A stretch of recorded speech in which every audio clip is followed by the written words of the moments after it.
sila na yun. Yes, as we are ready to go.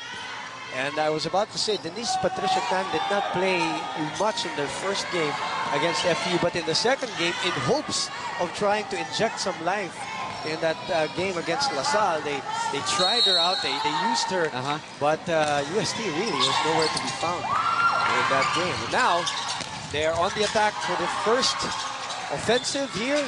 Angela doing the honors for the Lady Falcons. Del Rosario is the libero. Regalo. But Adamson always a scrappy squad. Yeah, definitely. Look at their floor defense. One of the things that if we go back to season 70 and that the contrast of UST Adamson is UST was always one of the taller teams. That's right. Powerful teams. Well, Adamson was the defensive, scrappy, athletic team. Correct. And even in Angela Binting's interview, admittedly, she says that ang problema nila is the height compared to UST. That's why the blocking of UST would be their main concern for this match. Introducing Paulina Soriano. Now, you did mention, in terms of percentage, she's #1. And in terms of the scorers, overall, she's at number 15. Alam mo, minsan kasi yung isang player, kahit hindi masyadong madalas mabigyan, but when she gets the ball, and it turns out to an automatic point, yung percentages niya napakataas. And this is the type of player Soriano is. Kaya pag kailangan ng puntos ng Adamson, they just go to Soriano, and just like that, it's like an automatic point. Magandang labanan ng Rookie of the Year ngayon, ano? Diba? So many rookies to choose from, so many good performances. A power tip from Bernice Abigail Ko, another freshman, who did very well against FEU in that first outing. Look at this. Smart play. Seeing the gap in the block, ayun, and still some space on the court, that's where she drives the ball. So many great and very good freshmen. Soriano's there, Ko is there. Of course, there are a couple from Ateneo. Again, that is Bernice Abigail Ko.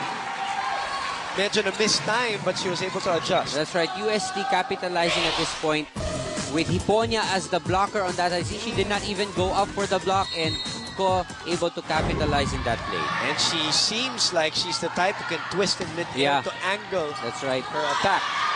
A deception for Adamson, so free ball for UST. Better start for UST as they go for the combination play. Hiponia goes to Soriano. Triple block, triple coverage.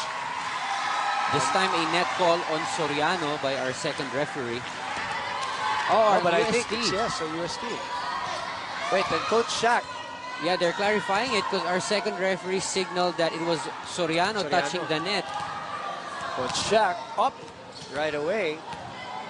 Score is 4-2.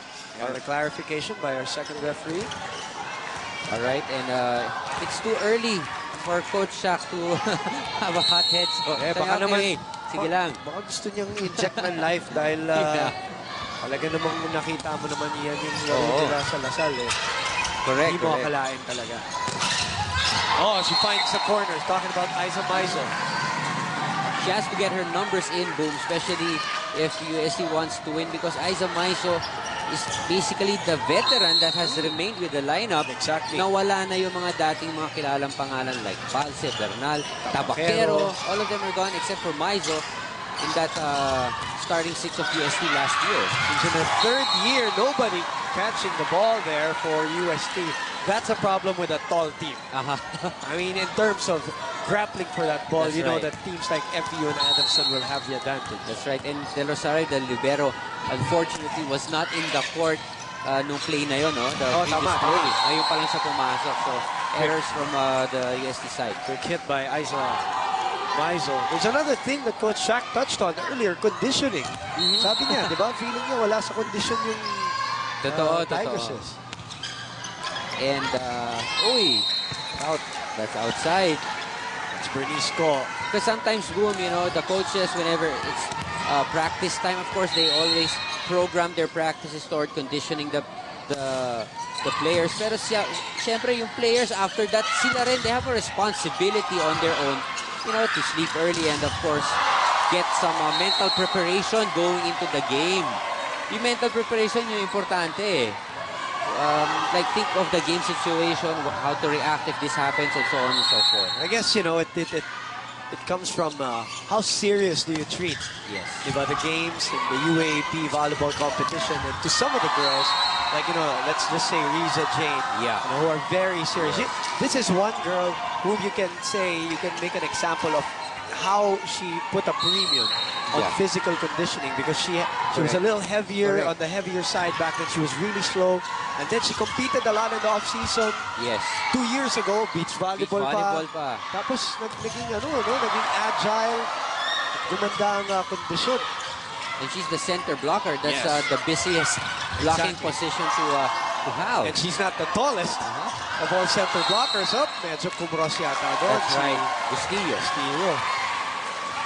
See how scrappy the defense of Adamson is. Buhay yung bola. Nagkataon lang, Sipag, may nagnet lang. Sipag talaga yung That's kanilang puhunan sa laro. Ito mo naman tatangkad nito mga taga-UST. Manse with the serve. Back set. And Nagiles always goes for the angles. Nagiles set. Isa pa. Oh, that's right. Nakita mo, ano? Sumenyas eh. Iponya apologizes. Medyo got tempted to tip it on the second ball. Parang bumulong sila Giles after the block. Bigyan mo ako isa pa. Well, if you're a setter, I was a setter before, and if you hear that from a teammate, you get encouraged by it kasi malalaman mo na yung teammate mo gustong bumawi. Ibawi niya. There you see how smart Lagiles is, seeing a double block going up against her.